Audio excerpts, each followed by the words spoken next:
கிறிஸ்துவுக்குள் பிரியமான தேவஜனமே, துதிகளின் மத்தியில் வாசமாயிருப்பவரும் துதிக்கப்படத்தக்கவரும் துதிக்கு பாத்திரமாயிருக்கிற இயேசு கிறிஸ்துவின் இனிய நாமத்தில் நான் உங்களை வாழ்த்தி வரவேற்கிறேன். இன்று சாம்பர் புதன்கிழமை, லெந்து காலத்தின் முதலாவது நாளாக இருக்கின்றது. இந்த லெந்து காலங்களில் நாம் தேவனை அதிகமாக துதிக்க வேண்டும். வேதத்தில் நாம் ஏன் துதிக்க வேண்டும் என்று பல காரணங்கள் கொடுக்கப்பட்டிருக்கின்றது. அதில் ஒரு சில காரணங்களை உங்களுக்கு நான் சொல்ல விரும்புகிறேன். முதலாவது, நம்ம சரீரத்தின் படைப்பிற்காக துதிக்க வேண்டும். இதைத்தான் சங்கீதம் 139:4 கூறப்பட்டிருக்கிறது. நான் பிரமிக்கத்தக்க அதிசயமாய் உண்டாக்கப்பட்டபடியினால் உம்மை துதிப்பேன் என்று கூறப்பட்டிருக்கிறது. மாம்சமான யாவரும் கர்த்தரை துதிப்பார்களாக என்று ஒரு கட்டளை இருக்கின்றது. கர்த்தரை நான் எக்காலத்திலும் ஸ்தோத்திரிப்பேன், அவர் துதி என் வாயில் இருக்கும் என்று வசனம் கூறுகிறது. சோஸ்திர பலியிடுகிறவன் தேவனை மகிமைப்படுத்துகிறான். எனவே துதிகளால் நாம் எக்கால துணியுடன் தேவனை துதிக்க வேண்டும். இன்று சாம்பர் புதன்கிழமை அன்று ஒரு உயிரூட்டும், ஒரு ஊக்கமளிக்கும் ஒரு தியானத்தை உங்கள் முன் வைக்க விரும்புகிறேன். தியானத்தின் தலைப்பு என்னவென்றால், man the pinnacle of creation, மனிதன் படைப்பில் உச்சம். மனிதன் படைப்பில் உச்சம். இதை 3 பகுதிகளாக நாம் பகுத்து வேதத்தின் அடிப்படையில் நாம் பார்க்கலாம். அதாவது மண்ணுக்கு திரும்புதல். இரண்டாவதாக பயம் என்ற ஆவி வெளியேற்றி நம்பிக்கை இயேசுவின் மேல் உண்டாக வேண்டும். மண் தேவனுடைய மகிமையை அடைதல். முதலாவதாக நாம் பார்க்க போவது மண்ணுக்கு திரும்புதல். சாம்பர் புதன்கிழமை அன்று நாம் அதிகமாக நமது படைப்பில் அதிகம் கவனம் செலுத்த வேண்டும். நாம் மண்ணாயிருக்கிறோம், நாம் சாம்பலாயிருக்கிறோம். அதைத்தான் ஆபிரகாம் கூறுகிறான், ஆண்டவரே நான் தூளும் சாம்பலுமாயிருக்கிறேன் என்று கூறுகிறான். ஆம், மண் மனிதனின் பலவீனத்தை குறிக்கும். அதே போல சாம்பல் மனிதனின் மரணத்தை குறிக்கும். ஏதேன் தோட்டத்தில் மனிதன் பாவத்தில் வீழ்ந்த பொழுது தேவன் ஒரு சாபம் கொடுத்தார். நீ மண்ணாயிருக்கிறீ, நீ மண்ணுக்கு திரும்புவா என்று கூறினார். அந்த வசனத்தை இப்பொழுது நான் வாசிக்க விரும்புகிறேன். ஆதியாகமம் 3:19, நீ பூமியிலிருந்து எடுக்கப்பட்டபடியினால் நீ பூமிக்கு திரும்பும் மட்டும் உன் முகத்தின் வேர்வையால் ஆகாரம் புசிப்பாய், நீ மண்ணாயிருக்கிறாய், மண்ணுக்கு திரும்புவாய் என்றார். ஆம், மனிதன் மண்ணாயிருக்கிறான். இதை மற்றும் 2 வசனங்கள் மூலம் நான் கோடிட்டு காட்ட முடியும். பிரசங்கி 3 இவ்வாறு கொடுக்கப்பட்டிருக்கிறது, எல்லாம் மண்ணிலே உண்டாகிறது, எல்லாம் மண்ணுக்கு திரும்புகிறது. 103 சங்கீதத்தில் கர்த்தர் நம் உருவம் இன்னதென்று அறிவார், நாம் மண்ணென்று நினைவு கூறுகிறார் என்று கூறப்பட்டிருக்கிறது. ஆதாமுக்குள் நாம் மரித்து இயேசு கிறிஸ்துவுக்குள் நாம் உயிர்ப்பிக்கப்படுகிறோம். ஆம், நாம் சிருஷ்டிக்கப்படும் பொழுது கர்த்தர் என்ன செய்தார்? ஏதேன் தோட்டத்தில் மண்ணை எடுத்து மனிதனாக உருவாக்கினார். தமது சாயலில், தமது ரூபத்தில், தமது மகிமையில் அவர் மனிதனை உருவாக்கினார். பின்பு அவனுடைய நாசியில் தமது ஜீவ சுவாசத்தை ஊதினார். அப்பொழுது அவன் உயிருள்ள ஆத்மாவாக மாறினான். ஆனால் என்ன நடந்தது? மனிதன் பாவத்தில் வீழ்ந்தான். எதெல்லாம் இழந்தான்?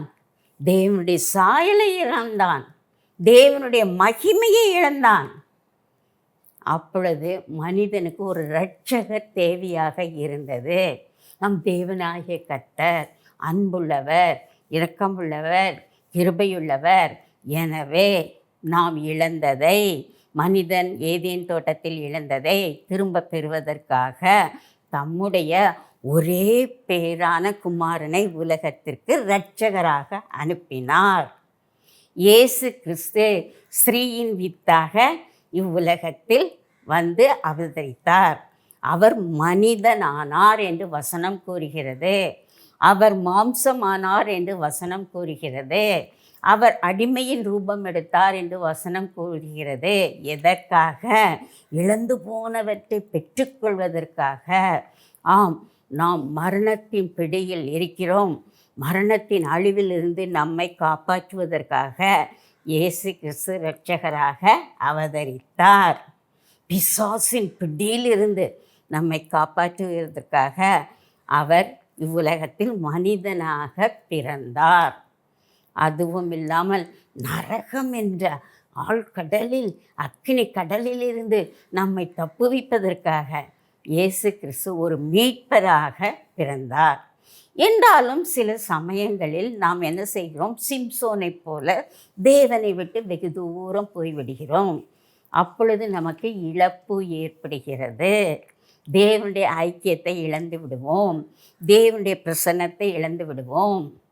தேவனுடைய பலத்தை இழந்து விடுவோம். தேவனுடைய மகிமையை இழந்து விடுவோம். நமது உறவினர்களை இழந்து விடுவோம். அந்தஸ்து மரியாதையை இழந்துவிட்டு உடைக்கப்பட்ட பாத்திரமாக இருக்கிறோம். நாம் மண். இயேசு கிறிஸ்து குயவன், மட்பாண்டத்தை செய்தார்.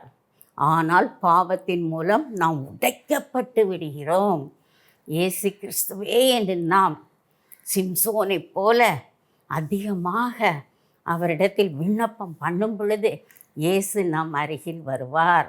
உடைக்கப்பட்ட மண்ணான நம் சரீரத்தை மீண்டும் உருவாக்குவார். ஒரு புதிய வாழ்வை நமக்கு கொடுப்பார். ஒரு மறுவாழ்வை நமக்கு கொடுப்பார். கிறிஸ்துவுக்குள் நாம் புது சிருஷ்டியாக இருக்கிறோம். நாம் என்னெல்லாம் இழந்தோமோ அவற்றை நமக்கு திருப்பி கொடுப்பார். நமக்கு தோல்வி என்பதே இல்லை. தோல்வியை அவர் வெற்றியாக மாற்றி கொடுப்பார். நாம் அழுகையின் பள்ளத்தாக்கின் வழியே செல்லும் பொழுது அதை நீரூற்றாக மாற்றுவார். ரட்சிப்பின் சந்தோஷத்தை திருப்பி கொடுப்பார் என்று வசனம் கூறுகிறது. அதுவும் இல்லாமல் உற்சாகமான ஆவி நம்மேல் இருக்கும்படி அவர் செய்வார். யோபுவை போல் சில சமயங்களில் நாம் சிலவற்றை இழக்கக்கூடும். சொத்து, சுகம், நமக்கு பிரியமானவர்கள், வேலை, பணம், இவற்றை இழக்கக்கூடும். இயேசு கிறிஸ்து வந்து நமக்கு அதை திருப்பி கொடுப்பார். தாவீது அமிலேக்கியரிடம் தன் மனைவி பிள்ளைகளை இழந்தான். கர்த்தரை நோக்கி கூப்பிட்டான். கர்த்தர் அவனுக்கு எல்லாவற்றையும் திருப்பி கொடுத்தார். அதே போல் இன்று நாம் ஏதாவது இழந்து நிற்கிறோமா? கர்த்தரை நோக்கி நாம் கூப்பிட வேண்டும். அவர் நமக்கு அதை திருப்பி கொடுப்பார். யோசேப்பை எடுத்துக்கொள்ளுங்கள். தகப்பனை இழந்தான், வீட்டை இழந்தான், நாட்டை இழந்தான், சிறைக்கு வந்தான். என்றாலும் கர்த்தர் அவனுக்கு உயர்த்தி கொடுத்தார். இதே போல் நாம் சில சமயங்களில் சிலவற்றை இழந்து சோகத்தில் இருப்போம். அப்பொழுது நம்மளுக்கு பயம் வருகிறது, திகில் வருகிறது, கலக்கம் வருகிறது. நமக்கு தோல்வி வருவது போல தோன்றும். நாம் என்ன நினைப்போம்? நான் ஒன்றுக்கும் பிரயோஜனம் இல்லாதவன், என்னால் ஒன்றுமே செய்ய முடியாது என்று ஒரு மனத்தாழ்வுடன் நாம் இருப்போம். இன்ஃபீரியாரிட்டி காம்ப்ளெக்ஸ், மென்டல் டிப்ரெஷன், மன அழுத்தத்துடன் இருப்போம். அப்பொழுது நாம் என்ன செய்ய வேண்டும்? இயேசு கிறிஸ்துவை நோக்கி கூப்பிட வேண்டும். அவர் வந்து உடைந்த இந்த மண் பாண்டத்தை அவர் சீர் அமர்த்தி கொடுப்பார். பழைய காலத்தில் ரோம அரசர்கள் என்ன செய்வார்கள்? அவர்கள் முடிசூட்டும் பொழுது அவர்களுக்கு முன்பாக பளிங்கு கற்கள் அநேகம் வைக்கப்பட்டிருக்கும். அதை ஒன்றே அவர்கள் செலக்ட் பண்ண வேண்டும். அதுதான் அவர்கள் கல்லறை தோட்டத்துக்கு உதவப் போகும் பளிங்கு கல்லாகும். அந்த பளிங்கு கல்லில் இருந்து அவர்கள் என்னத்தை அறிந்து கொள்வார்கள்? மனிதன் ஒரு மண், மனிதனுடைய வாழ்க்கை அர்த்தமற்றது, சூனியமானது, மாயையானது என்று அவன் அறிந்து கொள்ள வேண்டும் என்று ஒரு பளிங்கு கல்லை செலக்ட் பண்ணுவான். விசுவாசிகளாகிய நாம் என்ன நம்பிக்கையுடன் இருப்போம்? மனிதன் மண்தான், மண்ணுக்கு திரும்ப போகிறான். என்றாலும் என் இயேசு எனக்கு எல்லாவற்றையும் திருப்பி கொடுத்து விட்டார். நான் ஒன்றையும் இழக்கவில்லை.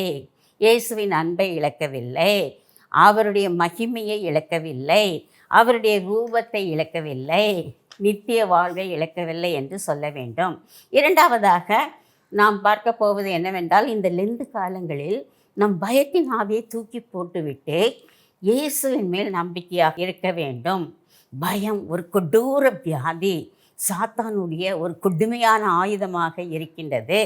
சிலருக்கு எதிர்காலத்தை பற்றிய பயம், இருளை பற்றிய பயம், பிள்ளைகளின் திருமண காரியங்களை குறித்து பயம், இப்படி பல பயங்கள் வரலாம். இன்னும் சிலர் கரப்பான் பூச்சியை பார்த்து பயப்பார்கள். எனவே நாம் பயப்படக்கூடாது. பிசாசானவன் நமக்கு பயத்தின் ஆவியை நாம் கொடுப்பான். அப்பொழுது நாம் ஒரு வசனத்தை நினைவில் வைக்க வேண்டும். அந்த வசனம் தேவனாகிய கர்த்தர் ஆபிரகாமுக்கு கொடுத்த வசனமாகும். அதை இப்பொழுது வாசிக்கப் போகிறேன். ஆதியாகமம் 15:1.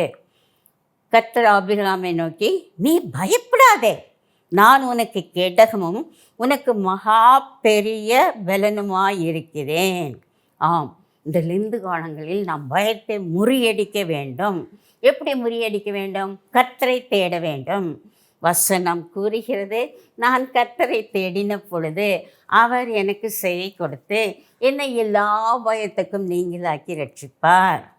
நம் வாழ்வில் புலி வரலாம், சிங்கம் வரலாம், கோலியாத் வரலாம், சுனாமி வரலாம், பயப்படக்கூடாது. கர்த்தரை தேட வேண்டும். விசுவாசத்தினால் பயத்தை விரட்டி அடிக்கலாம். இயேசு கிறிஸ்து உலகத்தில் இருந்த காலகட்டத்தில் ஒவ்வொரு முறையும் என்ன சொல்வார்? பயப்படாதே, விசுவாசம் உள்ளவனாயிரு என்று கூறுவார். அதே போல தெய்வீக அன்பு பயத்தை விரட்டி அடிக்கும். 1 யோவானில் கொடுக்கப்பட்டிருக்கிறது, அன்பிலே பயம் இல்லை, அன்பிலே பயம் இல்லை. பூர்ண அன்பு பயத்தை புறம்பே தள்ளும் என்று கூறப்பட்டிருக்கிறது. கர்த்தர் நம் பட்சத்தில் இருக்கும் பொழுது நாம் பயப்பட மாட்டோம். ஏனென்றால் கர்த்தர் நமக்கு பயத்தின் ஆவியை கொடுக்காமல் அன்பும் பலமும் தெளிந்த புத்தியும் உள்ள ஆவியை கொடுத்திருக்கிறார். எனவே இந்த லெந்து காலத்தில் நாம் பயப்படாமல் விசுவாசத்தை வர்த்திக்க செய்ய வேண்டும், நம்பிக்கையை வர்த்திக்க செய்ய வேண்டும், விசுவாச வீரர்களாக இருக்க வேண்டும், நம்பிக்கையின் வீரர்களாக இருக்க வேண்டும். எபிரேயர் 11ஆம் அதிகாரத்தில் எப்படி விசுவாச வீரர்கள் வாழ்ந்தார்களோ அதே போல நாமும் வாழ வேண்டும். ஆபேலை போல மேன்மையான பலியை தேவனுக்கு செலுத்த வேண்டும். மேன்மையான பலி என்னது? நமது சரீரம். நமது சரீரத்தை தினம் தினம் ஜீவ பலியாக செலுத்த வேண்டும். ஏனோக்கை போல நாம் தேவனோடு சஞ்சரிக்க வேண்டும். அப்பொழுது ஜீவனின் அதிபதியாகிய இயேசு கிறிஸ்து நம்மோடு இருப்பார். மரணத்தின் அதிபதியாகிய சாத்தான் நம்மை விட்டு ஓடிவிடுவான். ஒரு இமைப்பொழுதில், ஒரு நொடிப்பொழுதில் எக்கால சத்தம் கேட்கும் பொழுது ஏனோக்கை போல நாம் மறுரூபமாக்கப்படுவோம். நோவாவை எடுத்துக்கொள்ளுங்கள், அவன் ஒரு விசுவாச வீரன். அவனைப் போல இயேசு கிறிஸ்துவுக்கு நாம் கீழ்ப்படிந்து நடக்க வேண்டும், பாவத்தை விட்டு விலகி ஓட வேண்டும். ஆபிரகாம் விசுவாசின் தந்தை எனப்பட்டான். அதே போல் இந்த லெந்து காலங்களில் நாம் விசுவாசத்தை வர்த்திக்க பண்ண வேண்டும். 100% விசுவாசம் நமக்கு இருக்க வேண்டும். அப்பொழுது நமக்கு மரண பயம் இருக்காது, வருங்காலத்தை குறித்த பயம் இருக்காது, மூன்றாவதாக நாம் என்ன பார்க்க போகிறோம் என்றால், மண்ணாகிய நாம் இயேசு கிறிஸ்துவின் மகிமையை அடைய போகிறோம். நமது சரீரம் ஒரு மட்பாண்டம் என்று வசனம் கூறுகிறது. இந்த மட்பாண்டத்தில் பரலோக பொக்கிஷங்கள் அடங்கி இருக்கின்றது. நாம் இயேசுவை பார்க்கும் பொழுது மகிமையின் மேல் மகிமை அடைவோம். அந்த வசனத்தை உங்களுக்கு நான் வாசிக்கப் போகிறேன். இந்த லெந்து காலங்களில் மண்ணாகிய நாம் இயேசு கிறிஸ்துவை நோக்கி பார்த்து மகிமையின் மேல் மகிமை அடைய வேண்டும். வசனத்தை நன்றாக கவனியுங்கள். 2 கொரிந்தியர் 3:18. நாம் எல்லோரும் திறந்த முகமாய் கர்த்தருடைய மகிமையை கண்ணாடியிலே காண்கிறது போல கண்டு, ஆவியுமாய் இருக்கிற கர்த்தரால் அந்த சாயலாகத்தானே மகிமையின் மேல் மகிமை அடைந்து மறுரூபமாக்கப்படுவோம். 2 கொரிந்தியர் 5ஆம் அதிகாரத்தில் கூறப்பட்டிருக்கிறது, நம்முடைய சரீரம் ஒரு கூடாரம், இது நிரந்தரமற்றது, அழியக்கூடியது. நாம் உலகத்தில் மகிமையின் மேல் மகிமை அடைய வேண்டுமென்றால் இயேசு கிறிஸ்துவின் சாயலாக நாம் மறுரூபமாக்கப்பட வேண்டும். அவருடைய ரூபத்தை நாம் பெற்றுக்கொள்ள வேண்டும். We are the image of our Lord Jesus Christ. அவருடைய மகிமையை பெற்றுக்கொள்ள வேண்டும். ஷெக்கினா மகிமையை பெற்றுக்கொள்ள வேண்டும். அப்பொழுது நாம் இயேசுவுக்காக ஒளி வீசுவோம், சுடராய் இருப்போம், பிரகாசமான நட்சத்திரமாக இருப்போம். எனவே லெந்து காலத்தில் நாம் ஏதேன் தோட்டத்தில் மனிதன் எதை இழந்தானோ அவை எல்லாவற்றையும் நாம் பெற்றுக்கொள்ள வேண்டும். எப்படி பெற்றுக்கொள்ள வேண்டும்? நன்றாக வேதம் வாசிக்க வேண்டும், இயேசு கிறிஸ்துவை முகமுகமாய் பார்ப்போம், நன்றாக ஜெபிக்க வேண்டும், இயேசு கிறிஸ்துவை முகமுகமாய் பார்ப்போம், ஆவியில் நிறைய வேண்டும், இயேசு கிறிஸ்துவை முகமுகமாக நாம் பார்க்க வேண்டும். மகிமையின் மேல் மகிமை அடைய வேண்டும். அதற்கு நாம் மறுபடியும் பிறக்க வேண்டும். ஆம், இயேசு கிறிஸ்துவின் புது சிருஷ்டியாக அவருடைய ராஜ்யத்தில் மறுபடியும் பிறக்க வேண்டும். இயேசு கிறிஸ்துவின் ராஜ்யத்தை சுதந்திரித்து கொள்ள வேண்டும். அதுவும் இல்லாமல் இயேசு கிறிஸ்துவின் இரத்தம் நமக்கு தேவையாக இருக்கிறது. மகிமை அடைவதற்கு அவருடைய இரத்தத்தால் நாம் கழுவப்பட வேண்டும், அவருடைய இரத்தத்தால் நாம் மூடப்பட வேண்டும், அவருடைய இரத்தத்தால் நாம் பாதுகாக்கப்பட வேண்டும். அப்பொழுது தேவனுடைய மகிமை நம்மேல் பிரகாசிக்கும். நாம் மகிமையுடன் மகிமையின் பிள்ளைகளாக, இயேசுவின் பிள்ளைகளாக உலகத்திற்குள் நடந்து செல்வோம். ஆம், உற்சாகமாக இயேசுவின் மகிமையை பிரகாசிக்கக்கூடியவர்களாக இருப்போம். 1 சாமுவேல் 2ஆம் அதிகாரத்தை எடுத்து வாசித்து பாருங்கள். அதில் என்ன கூறப்பட்டிருக்கிறது? தேவனுடைய மகிமை இஸ்ரவேல் ஜனங்களை விட்டு விலகி போய்விட்டதாம். ஏன் விலகினது? பாவத்தின் நிமித்தம். யாருடைய பாவத்தின் நிமித்தம்? ஏலியின் பிள்ளைகளான ஓப்னி பிணைகாசின் பாவம் வானம் அளவு எட்டியதாம். அந்த பாவத்தின் நிமித்தம் தேவனுடைய மகிமை இஸ்ரவேலை விட்டு விலகி போனது. எசேக்கியேலில் இதே மாதிரி கொடுக்கப்பட்டிருக்கிறது. தேவனுடைய மகிமை எருசலேம் தேவாலயத்திலிருந்து விலகி சென்றது. எதனால்? இஸ்ரவேல் மக்களின் பாவத்தினால் விலகி சென்றது. எனவே நாம் பாவம் செய்து பாவிகளாய் இருந்தால் நமக்கு தேவனுடைய மகிமை கிடைக்காது. தேவ ஜனமே, நாம் மகிமையின் மேல் மகிமை அடைய வேண்டும். அதற்கு 4 முக்கிய அனுபவங்கள் தேவையாக இருக்கின்றது. வேதத்தின் அடிப்படையில் பார்த்தால் முதலாவது மகிமையை காணும் அனுபவம் நமக்கு வேண்டும். மோசே சீனாய் மலையில் 40 நாட்கள் இருந்தான். அப்பொழுது ஒரு சிறு பிள்ளையை போல கேட்டார், ஆண்டவரே, உம்முடைய மகிமை எனக்கு காண்பியும் என்றான். உடனே தேவன் கடந்து சென்றார், தேவனுடைய மகிமையை கண்டான். எனவே விசுவாசத்தினால் நாம் தேவனுடைய மகிமையை காண முடியும். இரண்டாவதாக, தேவனுடைய மகிமையை பிரதிபலிக்க வேண்டும். மோசே 40 நாட்கள் கடந்த பின் கீழே இறங்கி வந்தான். அப்பொழுது அவன் முகம் தேவனுடைய மகிமையினால் பிரகாசமாக இருந்தது. அதை இஸ்ரவேல் ஜனங்கள் கண்டு பயந்தார்கள் என்று கூறப்பட்டிருக்கிறது. தேவனுடைய மகிமை காணும் பொழுது நாம் தேவ பிரசன்னத்தால் தேவ மகிமையால் நிரப்பப்படக்கூடியவர்களாக இருக்கிறோம். மூன்றாவது அனுபவம் என்னவென்றால், பரிசுத்தாவினால் நாம் நிரப்பப்பட வேண்டும். பரிசுத்தாவினால் நிரப்பப்படும் பொழுது தேவனுடைய மகிமை நமக்கு கிடைக்கிறது. 1 பேதுரு 4:4 கூறப்பட்டிருக்கிறது, தேவனுடைய ஆவியாகிய மகிமையுள்ள ஆவியானவர் உங்கள் மேல் இருக்கிறார் என்று கூறப்பட்டிருக்கிறது.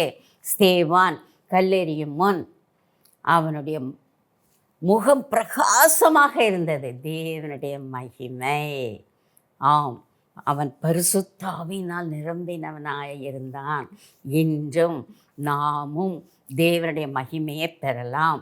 பரிசுத்தாவினால் நிரப்பப்பட வேண்டும். 4வது அனுபவம் என்னவென்றால், நாம் எழும்பி பிரகாசிக்க வேண்டும். இயேசு கிறிஸ்துவின் ஒளியை நாம் எழும்பி பிரகாசிக்க வேண்டும். அப்பொழுது தேவனுடைய மகிமை நம்மேல் உதிக்கும். வசனம் கூறுகிறது, ஏசாயா 60:1, எழும்பி பிரகாசி, உன் ஒளி வந்தது, கர்த்தருடைய மகிமை உன்மேல் உதித்தது என்று கூறப்படுகிறது. எனவே 4 வித அனுபவங்களை இந்த லெந்து காலத்தில் நாம் அனுபவத்திற்குள் செல்ல வேண்டும். முதலாவதாக இயேசு கிறிஸ்துவை காணும் அனுபவம். எப்படி நாம் காணலாம்? வசனத்தின் மூலம் காணலாம், ஜெபத்தின் மூலம் காணலாம், பரிசுத்த ஆவியானவரின் மூலம் காணலாம். 2வதாக இயேசு கிறிஸ்துவின் செக்கினா மகிமையை நாம் பிரதிபலிக்க வேண்டும். நாம் நடந்து செல்லும் பொழுது நமது மகிமையை மற்றவர்கள் பார்க்க வேண்டும். தேவனுடைய பிள்ளை என்று சொல்லக்கூடியவர்களாக இருக்கிறோம். அதே போல் நாம் எழும்பி பிரகாசிக்கும் பொழுது தேவனுடைய மகிமை நம் முகத்தில் பிரதிபலிக்கும். 4வதாக பரிசுத்தாவினால் நாம் நிரப்பப்பட வேண்டும். அதிகமாய் முழங்கால் நின்று ஜெபித்து பரிசுத்த ஆவியை பெற்றுக்கொள்ள வேண்டும். பரிசுத்த ஆவியின் வரங்களை பெற்றுக்கொள்ள வேண்டும். பரிசுத்த ஆவியின் ஈவுகளை நாம் பெற்றுக்கொள்ள வேண்டும். பியர்சன் என்ற ஒரு பைபிள் ஸ்காலர் இருந்தார். அவர் என்ன கூறுகிறார்? மனிதன் ஒரு வெங்காயத்தை போன்றவர். வெங்காயம் நீங்கள் பார்த்திருப்பீர்கள், அதில் அடுக்கடுக்காக தோல் இருக்கும். அதுதான் லேயர் ஆஃப்டர் லேயர் என்று கூறுகிறார். மனிதன் எப்படி வெங்காயத்தை போல இருக்கிறான்? ஏனென்றால் ஒவ்வொரு அடுக்கும் அவனுடைய சுயத்தை காண்பிக்குமா, அவனுடைய செல்ஃப் நேச்சர் அதை காமிக்கக்கூடியதாக இருக்கின்றது. முதல் லேயர் அவர் கூறுகிறார், மனிதன் வெங்காயத்தை போல இருப்பான். முதல் லேயர் சுயநீதி. எப்போ மனிதன் என்ன யோசிப்பான்? நான் நீதிமான் என்று யோசிப்பான். ஸோ முதல் அடுக்கு சுயநீதி. 2வதாக இருக்கக்கூடியது சுய விருப்பம். எப்பவும் நம்ம பற்றியே நினச்சிட்ருப்போம். I want this thing, I want that thing. அதுதான் சுய விருப்பம். மற்றவர்களை பற்றி நினைக்க மாட்டோம். அடுத்ததாக இருப்பது சுய பெருமை. நம்மை பற்றி பெருமையாக பேசுவோம். நான் பட்டம் படித்திருக்கிறேன், நான் நிறையாக சம்பாதிக்கிறேன், என் பிள்ளைகள் நல்ல காலேஜ் எல்லாவற்றிலும் படித்திருக்கிறார்கள் என்று பெருமையுடன் பேசக்கூடாது. அது சுய பெருமையாக இருக்கின்றது. அடுத்த அடுக்கு என்னவென்றால் சுய மகிமை. நாம் தேவனுடைய மகிமையை காண மாட்டோம், நமக்குள் ஒரு மகிமை இருப்பதாக நினைத்து கொள்வோம். அதுதான் சுய மகிமையாக இருக்கின்றது. கடைசியாக இருப்பது அகந்தை. அகம்பாவம் இருக்கும், தான் என்ற ஒரு அகம்பாவம் இருக்கும். இந்த அடுக்குகளெல்லாம் போனால்தான் இயேசு கிறிஸ்துவின் மகிமையை நாம் கிடைக்கக்கூடியவர்களாக இருக்கிறோம். எனவே நன்றாக மனதில் வைத்து கொள்ளுங்கள். இந்த லெந்து காலங்களில் முதலாவதாக நாம் நினைக்க வேண்டியது என்னவென்றால், நான் ஒரு மண், நான் ஒரு சாம்பல் என்றாலும் இயேசு கிறிஸ்துவால் நான் உண்டாக்கப்படும் பொழுது ஒரு அருமையான பரிசுத்தமான பாத்திரமாக உண்டாக்கப்படுவேன். நான் இந்த லெந்து காலத்தில் சாத்தானுக்கு பயப்பட மாட்டேன், எந்த தீங்குக்கும் தீமைக்கும் பயப்பட மாட்டேன். இயேசு கிறிஸ்து எனக்கு நம்பிக்கையான நங்கூரமாக இருக்கிறார் என்று எண்ண வேண்டும். இந்த 2 காலங்களில் இயேசு கிறிஸ்துவின் மகிமையை நாம் பெற்றுக்கொள்வோம். கர்த்தர் இந்த வசனங்களை ஆசீர்வதிப்பாராக. கிறிஸ்துவுக்குள் அன்பானவர்களே, தேவ செய்தியை கேட்டோம். நாம் இப்பொழுது ஜெபிக்கலாமா? ஜெபிப்போம். மகிமையின் தேவனும் மாட்சிமையின் தேவனுமாயிருக்கிற எங்கள் அன்பின் பிதாவே, நாங்கள் உம்மை துதிக்கிறோம், உம்மை வணங்குகிறோம். இந்த அருமையான ஒரு நேரத்திற்காக நாங்கள் உம்மை துதிக்கிறோம். அருமையான சத்திய வசனங்களுக்காக நாங்கள் உம்மை துதிக்கிறோம். இந்த 2 காலங்களில் நாங்கள் உம்மை அதிகமாக நினைக்க நீதாமே எங்களுக்கு கிருபை புரியும் கர்த்தாவே. வசனம் கூறுகிறது, மனிதர்களாகிய எங்களை நீர் நினைப்பதற்கும் விசாரிப்பதற்கும் நாங்கள் எம்மாத்திரம் கர்த்தாவே. நாங்கள் ஒன்றும் இல்லை. நாங்கள் பூஜ்ஜியத்திலும் பூஜ்ஜியமாயிருக்கிறோம். நாங்கள் சூனியத்திலும் சூனியமாயிருக்கிறோம். நாங்கள் உடைக்கப்பட்ட பாத்திரமாக இருக்கிறோம். நாங்கள் வெறுமையான பாத்திரமாக இருக்கிறோம். நாங்கள் சாம்பலாக இருக்கிறோம் கர்த்தாவே. உம்முடைய உதவி இல்லாமல் இருந்தால் நாங்கள் மண்ணுக்கு திரும்பி அதன் மூலம் எங்களுடைய இறப்பை நாங்கள் உறுதிப்படுத்தக்கூடியவர்களாக இருக்கிறோம் கர்த்தாவே. ஆம் கர்த்தாவே, நீர் வாரும், வந்து குயவனாகிய நீர் மண்ணாகிய எங்களை கையில் எடுத்து ஒரு அருமையான பாத்திரமாக இந்த 2 காலங்களில் மனையும் கர்த்தாவே. நாங்கள் உம்முடைய மகிமையை பிரதிபலிக்க நீதாமே கிருபை புரியும் கர்த்தாவே. எங்களுக்கு தேவை, இந்த மண்ணிலிருந்து நாங்கள் உம்முடைய மகிமைக்கு எடுத்து செல்ல வேண்டும் என்று வேண்டிக் கொள்கிறோம். இயேசுவின் இன்ப நாமத்தில் ஆமென், ஆமென்.